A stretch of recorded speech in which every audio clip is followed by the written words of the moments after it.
Let's start with the continuance of Index 37.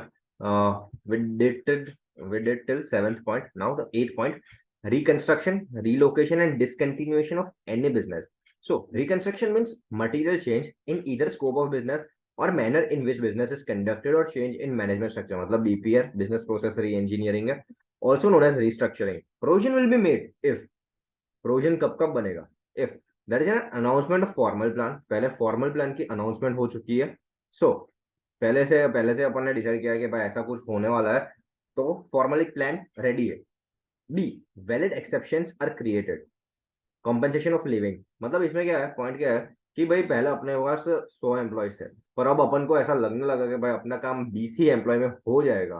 तो जो 80 employ को अपन को निकालना है, वो एक फॉर्मल प्लान तैयार होने वाला है।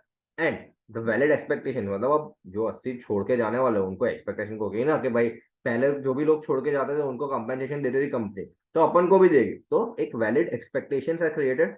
And C, reliable estimation of cost can be made. अपन को पता है कि भाई कॉस्ट कितनी लगेगी, अपन को कितना पेमेंट देना पड़ेगा, तो इसके लिए अपन प्रोविजन बना सकते हैं।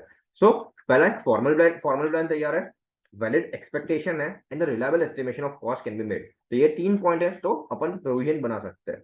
देन रिकंस्ट्रक्शन कॉस्ट इंक्लूड्स, पहला staff removal cost or retrenchment cost. Second, consultation cost and the penalty of cancellation of any contract, any contract. मतलब अगर स्टाफ रिमूवल जो अपन ने ये कंपनसेशन ऑफ लिविंग वाला ही है, so reconstruction cost include staff removal cost और consultation cost. मतलब अगर रिकंस्ट्रक्शन के टाइम पे अपन को कोई कंसल्टेशन, मतलब लीगल कंस्ट्रक्शन है या लीगल एडवाइस है या फिर कोई इंटीरियर डिजाइनर की एडवाइस ली, जो कंसल्टेशन कॉस्ट लगी है वो भी रिकंस्ट्रक्शन कॉस्ट में आएगी। और penalty of cancellation of any contract, मतलब ये पॉइंट क्या है कि अपन ने कोई कॉन्ट्रैक्ट पहले एंटर कर दिया था, पर जब अगर अपन उस कॉन्ट्रैक्ट को ब्रीच करेंगे तो उसकी जो पेनल्टी लगेगी तो वो भी रिकंस्ट्रक्शन कॉस्ट में इंक्लूड हो जाएगी।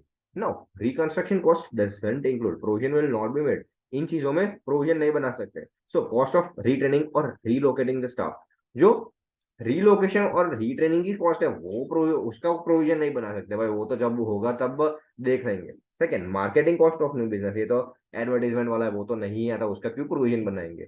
थर्ड, गेन और loss on sale of asset, मतलब अगर रिकंस्ट्रक्शन में अगर अपन कोई असेट सेल कर रहे हैं तो उसका कोई प्रोविजन नहीं बनेगा, उसका गेन और लॉस बुक करेंगे पीएनएल में। Fourth point is operating loss of new businesses, कुछ भी ऑपरेटिंग लॉस तो अपन बुक नहीं, उसका प्रोविजन बना ही नहीं सकते। Then the point is expenses of ongoing activities of new businesses, जो फ्यूचर में एक्टिविटीज होगी उसका। And investment in new system और डिस्ट्रीब्यूशन नेटवर्क, मतलब कोई भी न्यू सिस्टम अपन लाए तो उसकी जो उसका जो होगा वो उसका कुछ प्रोविजन नहीं बनेगा। तो reconstruction doesn't include cost of retraining और relocating of, marketing cost of new business, gain और loss on sale of asset, operating loss of new businesses, expenses of ongoing activities of new business, and investment in new system or distribution network.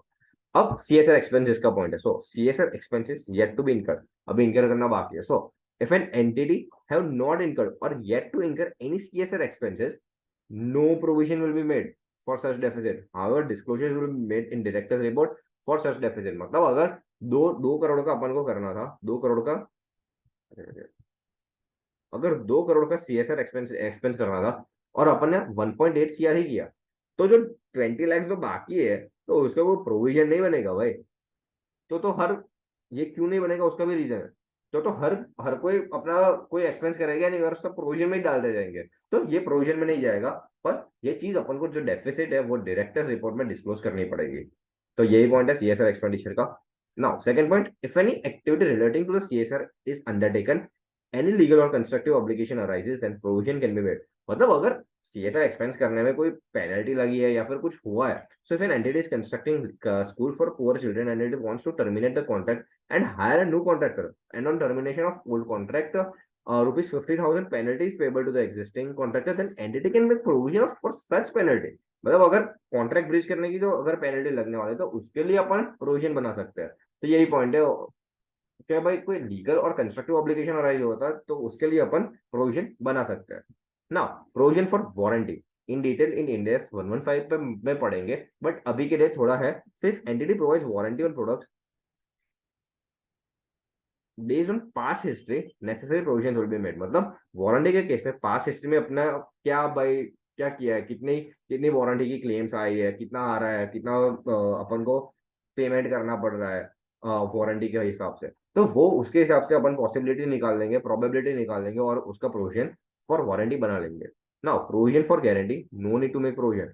Guarantee के case में कोई provision बनाने की जरूरत नहीं है। और expected sale return, provision for guarantee और एक्सपेक्टेड सेल रिटर्न जब होगा तब देखेंगे, तो उसका कोई प्रोविजन बनाना है नहीं है, वो 115 में अपन देखेंगे। If an entity have a policy to exchange the product or accept the return of product, then no provision is required to be made and accounting of such transactions will be made as per Ind AS 115। तो अब 115 में देखेंगे। Now recovery of loss और reimbursement of cost, अपन को recovery of losses insurance claim वाला है point है कि भाई अपन ने कुछ ये वारंटी के लिए ना अपन इंश्योरेंस ले सकते हैं कि अगर थोड़ा बहुत जो होगा उसका रिकवरी अपन इंश्योरेंस वाले से करवा सकते हैं। सो if recovery is virtually certain, if recovery is virtually certain, अब इसमें क्या है कि 10 लाख का क्लेम था, 10 लाख का क्लेम ये हेयर ऑयल वाला है। सो फर्स्ट ऑफ ऑल एक हेयर ऑयल वाली कंपनी है, तो उसका पास्ट रिकॉर्ड एकदम बढ़िया चल रहा है कि भाई कुछ इतना उतना क्लेम्स कुछ नहीं आ रहा है। पर एक कस्टमर ने कंप्लेंट ठोक दी कि उसके सारे बाल झड़ गए, उसने 10 लाख का क्लेम ठोक दिया। तो ये ऐसी कंपनी, हेयर ऑयल कंपनी, जो भी कंपनीज होती है वो इंश्योरेंस ले लेती है। ऐसे कोई अगर क्लेम्स आए तो उसके लिए इंश्योरेंस ले ही लेती है वो लोग। तो 10 लाख का क्लेम आया, पर अपन के लॉयर ने ऐसा बोला कि भाई देना पड़ेगा, उसके पूरे बाल झड़ गए। तो उसने बोला, लॉयर ने बोला कि 8 लाख तक का देना पड़ेगा, 8 लाख तक का तो देना ही पड़ेगा। तो वही सिचुएशन है। तो अब उसका जो उसके दो केसेस है। सिर्फ रिकवरी इज वर्चुअली सर्टेन। अब रिकवरी वर्चुअली सर्टेन कब होगी कि जब एक अपना लॉयर है, मतलब कोई एक्सपर्ट को ओपिनियन अपन ने लिया है और उसके हिसाब से लग रहा है कि भाई देना पड़ेगा। तो जब ऐसा कोर्ट में अपना लॉयर बोल रहा है कि भाई देना पड़ेगा, तो वो रिकवरी वर्चुअली सर्टेन हो चुकी है कि भाई 8 लाख वाला जो इंश्योरेंस क्लेम है वो मिलने ही वाला है। So if recovery is virtually certain, so in P and L account show expenses net of recovery, मतलब 8 लाख 10 लाख माइनस 8 लाख जो भी रिकवरी होने वाली है वो दिखा दो। In balance sheet, show provision and receivable separately. Disclose reimbursement part in notes as contingent liability if required. और if recovery is not virtually certain, अगर अपना लॉयर ऐसा बोल रहा है, इंश्योरेंस कंपनी ऐसा बोल रही है कि भाई ये पैसे कुछ मिलने वाले हैं नहीं, तो पीएनएल अकाउंट में show entire amount of losses, in balance sheet show entire amount of provision. मतलब अपन को लग रहा था भाई ये देना पड़ेगा, तो अपन ने पहले प्रोविजन बना दिया था उस अमाउंट का। And expected recovery amount will be disclosed in notes as contingent assets.